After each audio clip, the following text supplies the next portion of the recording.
Right guys, this is going to be a good one. With the knockout rounds of the Champions League fast approaching, we're going to unleash hell upon 8 teams and suggest that they're probably going to go out of the Champions League. And we're also going to unleash the secrets of the Champions League round of 16 and tell you exactly what will happen. And I won't be talking like that for the rest of the video. I'm just trying to get you pumped as much as I am.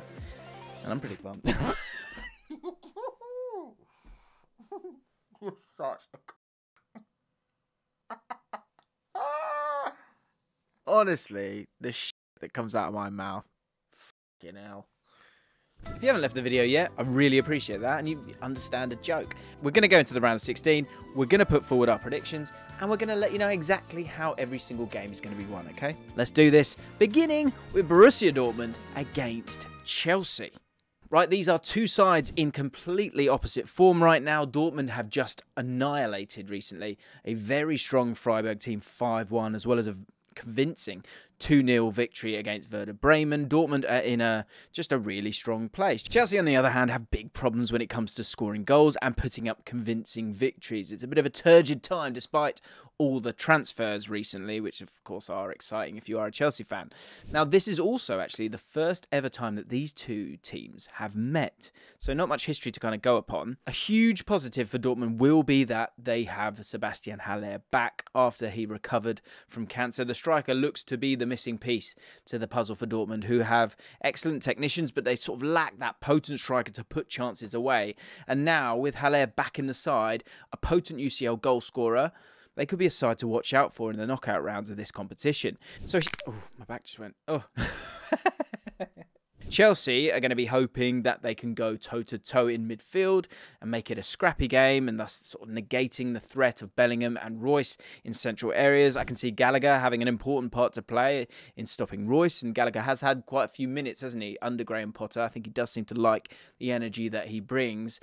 In terms of Royce, the German only has 4 goal contributions this season, but that's largely down to playing a bit deeper this year. It's a more conservative role this season, but this has benefited the team as a whole because you've got Bellingham having a very forward-thinking role. Bellingham is averaging 77.4 touches per 90 in the Bundesliga this season, and everything goes through him. The difference between the two sides will be in the striking department. I think one has, a striker who knows where the back of the net is, and the other one's Kai Havertz. He's obviously a good player, but he's struggling, isn't he? I still see it being a close game, though, and I think there's not going to be too much in it over the two legs because there is a lot of quality in that Chelsea side.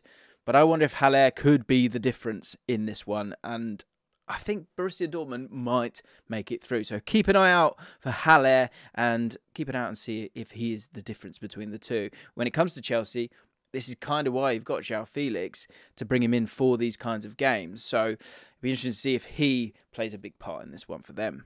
This next one should be fun. Frankfurt against Napoli. Now, Frankfurt don't get enough credit for how well they've done in the Bundesliga this season. They are an incredibly hard side to beat, and they have talent in every single position, and alongside a tactical system that suits them. Kamada is a player many of the top European clubs are going to be eyeing up this summer, and having started off his career as a 10, he's moved back into a deeper role this season, but is still putting up stellar numbers offensively. He's got 7 goals and 4 assists in the Bundesliga this season. He's a big part of the reason that Frankfurt are able to play a double pivot, yet still be able to maintain midfield dominance and keep the ball for long spells of a match. Another player for Frankfurt we have to talk about is Kolo Muani. I'm so excited about this guy. I'm looking forward to seeing him in this tie. He has demonstrated unbelievable end product with 9 goals from an XG, I might add, of 6.47 and 10 assists, all from that striker position. And what I enjoy the most about his play is just how exciting he is off the ball. His off-the-ball movement's so switched on and clever. He's quick thinking alongside his quick feet. They make him a nightmare for defenders, and he has amazing pace, which is obviously useful for any striker. Over to Napoli now, and they are arguably the best side in Europe this season. Luciano Spalletti has genuinely developed a team of monsters at Napoli, and they are brilliant all round. Of course, Kvaratskhelia and Osimhen spring to mind when we talk about Napoli, but others, such as the defensive pairing of Kim Min-hae and Rahmani, have showed that they are borderline world-class in the performances that they've put in this season. I guess is the Champions League a step up from the Serie A? That we could debate that all day long, but they are killing it in Serie A this year. So it's going to be interesting to see what it's like when they do step into that Champions League arena when we get into these knockout stages. But they've just got so many exciting players right now. Osimhen is someone that we have to talk about. He scored 7 goals in his last 5 Serie A games prior to the match against Cremonese. We're recording this before that. But the most impressive thing is that all the goals are generally different to each other, which shows how unstoppable he is from any situation. When it comes to Kvaratskhelia, I don't think there's a better winger pound for pound in the world at the minute, such as the level that he's currently at. He already has 5 goal contributions in the Champions League alone, alongside of over 18 in Serie A. Not to mention that he's just impossible to defend at the moment, especially with the form that he's in. Especially one-on-one. I don't think there's anyone better than him right now. And for me, this tie will boil down to Frankfurt's ability to deal with Napoli's quick tempo changes. Napoli this season, they can go from a low expected threat area of the pitch to creating meaningful chances in a space of seconds. And with Frankfurt playing a 3 at the back for the most part, I think it's going to allow Kvaratskhelia plenty of opportunity to get onto Buta one-on-one. This has to be a worry for Frankfurt because he's naturally a winger. He's not a fullback. If Frankfurt don't interrupt these quick interchanges of Napoli, play early on, they're going to get done 3 or 4 over 2 legs. And I think Napoli will just be a bit too overpowering, and I think they will go through in this one. RB Leipzig against Manchester City. After an indifferent start to the season, RB Leipzig have exploded recently and haven't lost a league match since September. Also, they are averaging 2 goals per game and look like a well-oiled machine when attacking. Even without the injured Nkunku, they still look exceptional going forward. You've got Szoboszlai, who's coming in, and he's been very, very competent as a replacement. I like to see this because Szoboszlai has often come under criticism, I think, for being somewhat of a luxury player and not someone that you can rely on. But this season, he's been really solid and consistent with the 11 goal contributions this season in the Bundesliga. Timo Werner, remember him? Yep, he's going to be on the other side. I saw him earlier in the season against Celtic. He played brilliantly there and he was effective. And he's a very sort of useful tool tactically. He often occupies the half spaces with Silva taking up central space. So it allows RB Leipzig to manipulate the ball into clever high threat areas. Leipzig are likely to play a 3-4-2-1. But they have also played that that famous 4-2-2-2. And against Man City, I can see them going for the 3-4-2-1 for that defensive stability that it offers them. The double pivot of Lehmer and Schlager has also been key to the side this season. The two Austrians offer a very balanced approach, with Schlager sitting and Lehmer taking up a more aggressive role, which again gives balance to the centre and it links to the defence to the attack really efficiently. Manchester City don't come into this tie in scintillating form. We've been used to over the last few seasons, but they should arguably have enough quality to get the job done. When it comes to predictions, it's very, very difficult to go against Man City in any game of football because of the quality that they possess. They've been really dependable in the Champions League this season. Of course, I know it was a few months ago, but they scored 14 goals and only conceded 2. Haaland has, of course, been key, as he has been all season for Man City in any competition, and Haaland is the only player for Man City to score more than 2 goals in the Champions League this season. With Man City's approach now very narrow, they'll be wanting to pack central areas of the midfield as much as possible to overload the Leipzig double pivot. The way they'll likely do this is to start Bernardo Silva on the left and have him combined with Grealish in central areas, and by looking to penetrate space between the right-sided centre-back and the right-back, although Bernardo Silva has been playing in a myriad of positions this season, so that will be one that we'll need to keep an eye out on. If they are able to do this, then they have a very healthy chance of finding Haaland in the box, which is the main aim when it comes to Man City this year. Leipzig's back 3 are all great defenders, so chances may be hard to come by.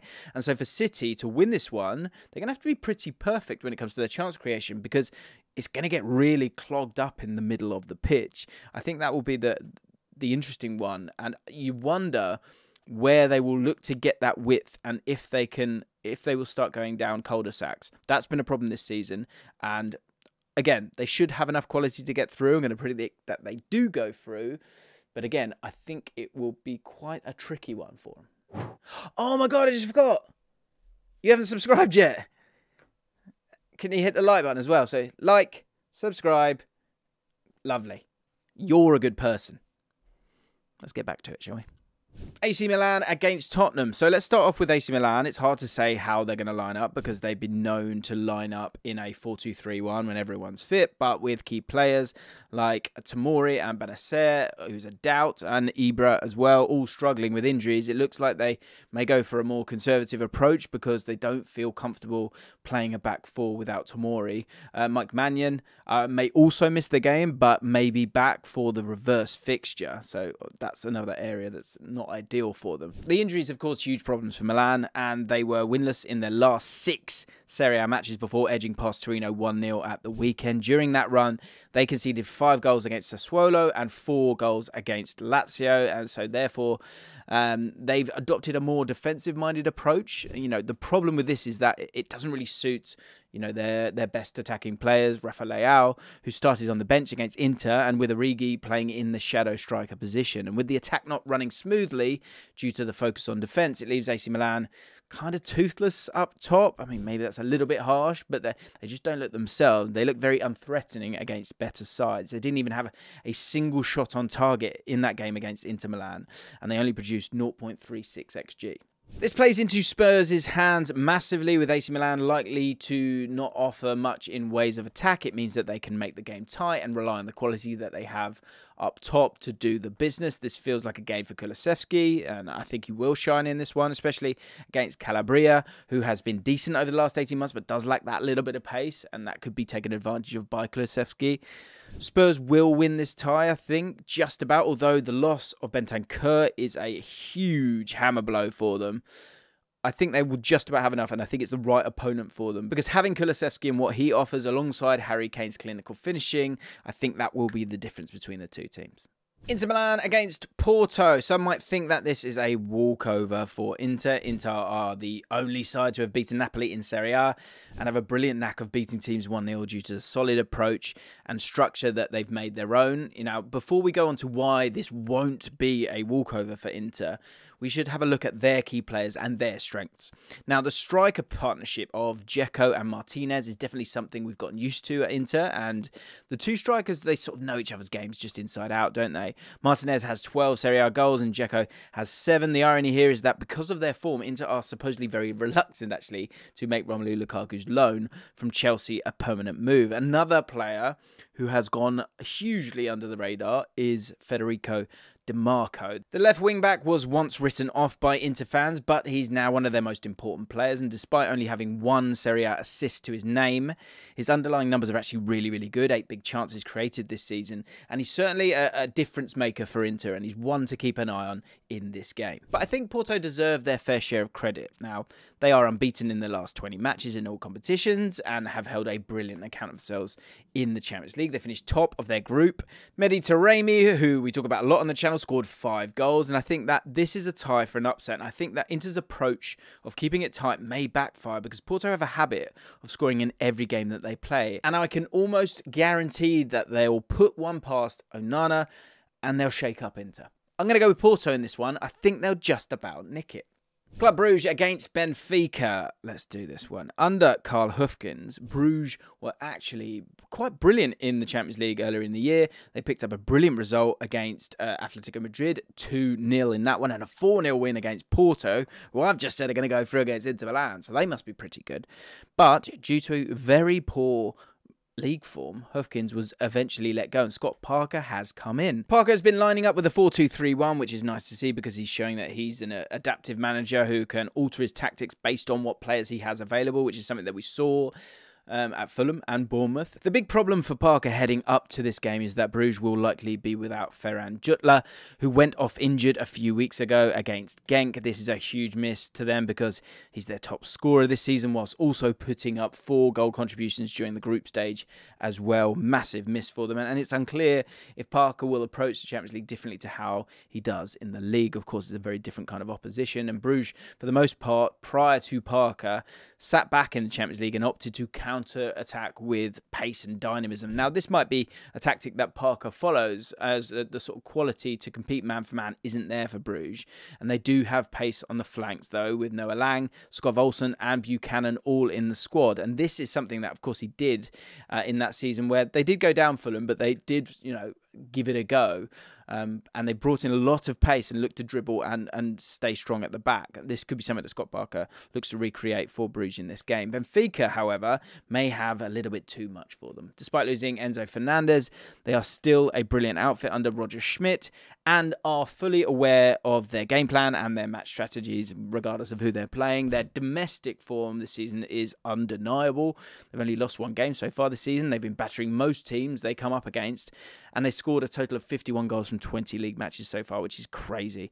João Mario, who was once at West Ham, has turned into a goal-scoring machine for them. 12 goals in the league and 4 goals in the Champions League. This means he's currently Liga Portugal's top scorer. The big problem for Benfica is that there is a question mark over the head of striker Ramos in terms of whether he's going to be fit or not for this match. Having said this, they did secure a deal for Guedes from Wolves, and he looks to be slotting in well up top. Now, with or without Ramos, I think Benfica will have too much going forward for Bruges to cope with. The first leg in Belgium may be tight, but at home, I think Benfica will blow them away, and João Mario is going to play a huge, huge part. He is the man to watch if you're watching Benfica versus Bruges. PSG against Bayern Munich. This is a very juicy clash in the round of 16, probably the juiciest, if I might add. PSG have looked excellent this season when deploying either a 3-4-2-1 or a 4-3-1-2 that you can see on the screen right now. The beauty behind this is that it gives the forwards sort of total freedom whilst also allowing them to play close to each other and combine for goals. The attacking return for PSG has been insane this year. They've scored 54 goals in Ligue 1, with Mbappe, Messi and Neymar scoring a total of 35 between them. However, despite being brilliant for 90% of the season, they've now lost 2 games within the space of a week. And actually, they head into this tie in sort of slightly different circumstances. The midfield three are also really good at what they do, though. They have a brilliant work rate, but also exceptional technical ability, which sees the ball progress through the thirds elegantly and smoothly, which is the best way for it to occur. And because of the space out wide Hakimi he's crucial in providing that width, and you get the best out of him as well, because Hakimi has been directly involved in 7 goals in Ligue 1 and also offers up 1.4 key passes per game. So keep an eye out for him. He'll be crucial in this one. Bayern look just as good, though, especially with the signing of João Cancelo, which is the exact profile that they needed to kind of complete their team. Now, they still need a striker, I think, to truly replace Lewandowski, but you've got Müller, Choupo-Moting, who have been doing a decent job between them in the position. But the key man, Jamal Musiala, he's been the shining light for Bayern this year. He offers so much by the ways of ball progression. 1.8 dribbles per 90. He unlocks doors for Bayern in the final third, but is also sort of rounded in end product. He's got 17 goal contributions this season in the league, and at 19... he's arguably their most important player. Leroy Sané is also crucial. He's been their most important player when it comes to the Champions League with 4 goals in 4 appearances. He may be crucial as well. Another one to keep an eye out. He's going to have a crucial role to play if PSG do go for a narrow formation. This may be where Bayern actually win the tie, because with PSG playing a narrow formation, it leaves them and even susceptible to sort of wing play and overlaps. And with João Cancelo now on the right and Bayern having an abundance of talent and quality out wide, the likes of Coman, Gnabry, Sane, that's going to be a huge area. They also have Mane, and if he wasn't injured, I think this is going to be where the tie is decided. And obviously PSG have enough quality up top to punish Bayern in transition, and this is really a sort of a toss of a coin here, guys. I'd love to know how you guys feel about this one, who you think is going to be able to get the job done over 2 legs. I think literally by a hair, I'm going to go with Bayern. I think Bayern will just about sneak over the line in this one. Right, Liverpool against Real Madrid. Liverpool come into this game with possibly the worst form out of any of the round of 16 teams. They currently, at the time of recording before the Liverpool-Everton match, they have only registered 1 point in 2023 and have looked far from the level that they once were. A big question for Liverpool is, who do they start at defensive midfield? You've got Bajcetic, who has done well at times, I guess, but, he's just sort of a youngster and you're given a bit of a free pass because, you should. But he isn't the answer to all their problems, whilst you've also got Fabinho, who has that Champions League experience and offers that extra physicality, which is going to be very important against the quality that Real Madrid possess. Another big problem for Liverpool is that Konate looks set to miss the match, meaning it's going to be Matip and Gomez at the back for Liverpool. I guess what you could do is you could put, if you were really concerned, you could put Gomez at right back and you could put Fabinho in that centre-back partnership, or you could go with Phillips as well. But look, that partnership of Matip and Gomez, if that is the two that they go for, this partnership is very error-prone, and in particular really struggled in that game against Wolves.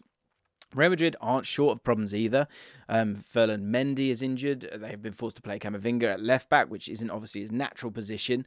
Real Madrid are also 8 points currently behind Barca in the title race, meaning they are likely to put all their eggs in this Champions League basket, unless the Super League starts off quick. Probably won't. Benzema also missed the match over the weekend, but looks likely to be fit for this game and is a player who always turns up in big matches for Madrid. So, look, for me, this is going to be a straightforward tie because Real Madrid surely have got just a bit too much offensively, in particular against Liverpool. Vinicius Jr., I think, is going to be the key man to watch in this one. Regardless of who plays at right back, I think he's going to have too much for whoever that is. And I think Liverpool are going to struggle to score and Madrid will kind of cruise to victory. I think it's going to go from bad to worse for Liverpool, sadly. So there you have it, guys. Those are my predictions. Let me know yours in the comments down below. And why not check out this bad boy? We've all seen those TikToks about mouth breathers, haven't we? If you haven't, search it. It's quite scary, actually, to be honest. Make sure you're breathing with your nose at all times. In particular, make sure you're sleeping and breathing with your nose. Some people are doing this thing where they put tape over the mouth. Fortunately, I'm a nose breather myself. If you're a nose breather, let me know in the comments down below. Anyway,